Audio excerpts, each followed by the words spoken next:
And that same theme can be found all over the ancient world, of this hybrid race.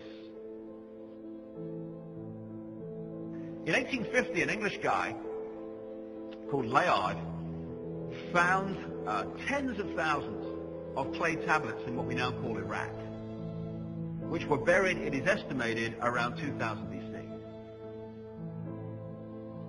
And they tell the story of that area of the world, which we now call Iraq, which, of course, spawned the Sumer society, which even conventional history says was the cradle or a cradle of modern civilization.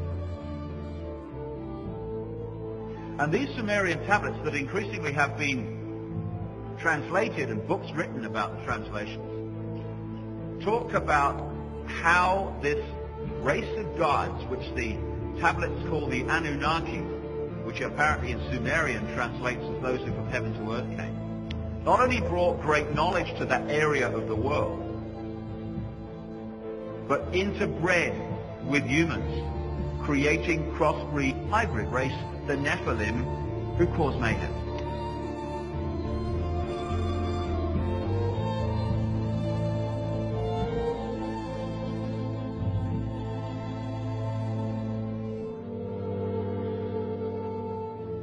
And of course, not far, just down the road really, was Egypt, which again was a society far ahead of its time. And what's interesting about those two cultures is the normal course of evolution is to start at one level, and through trial and error and learning, you evolve to a higher level. Both of those societies started at the peak of their existence and gradually fell away. The opposite of what you would expect.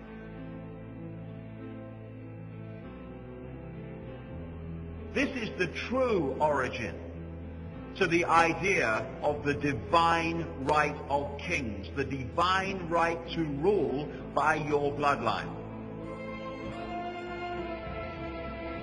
And this does not relate to any earth race, because this particular genetic structure works through all races, particularly the white race, which is why the white race has taken the world over. And this is why also the ruling families of the world, be it the European aristocracy, the royal families, the Eastern establishment families of the United States that run that country, this is why they have always incessantly interbred with each other. It's about holding a genetic structure which those at the top of that pyramid know all about, and they know who they are.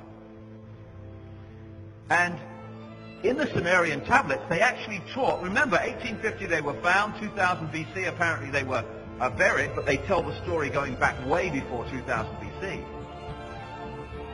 They talk about how the first interbreeding between these gods and humanity was done by what we call today test tube method. Excuse me?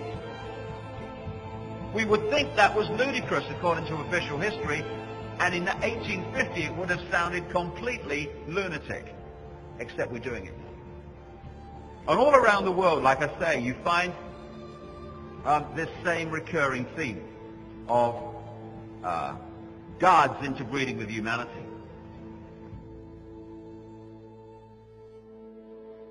Where did that knowledge come from? Have a guess.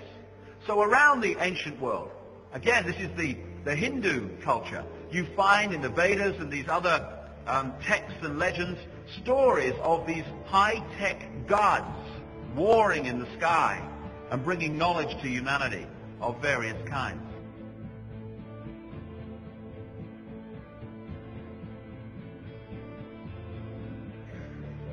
The elite of that ancient time had, and the elite of modern times also have.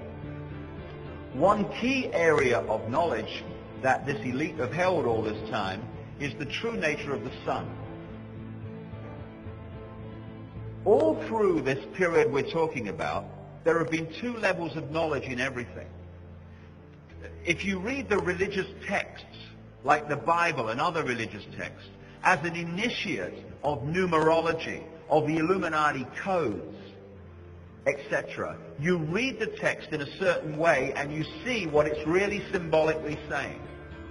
If you're not initiated into that knowledge, and most people aren't obviously, you read the same text and you are encouraged to take the symbolic literally.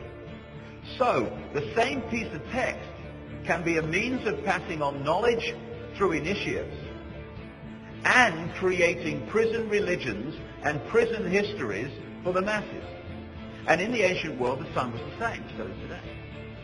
The mass of the people focused on the sun because of its obvious effect on their daily lives, their crops, their lives, heat, warmth, light. But at that level of initiation, which had been passing on this ancient knowledge, they knew the sun was far more than that. They knew that the sun was and is still an incredible generator of energy that is affecting life on Earth second by second. And that these cycles of emissions of energy from the sun can be predicted very precisely, the sun cycles. And at their peak, some of the energy that's projected from the sun and comes to the earth on the solar wind has taken out computer systems, has taken out power systems.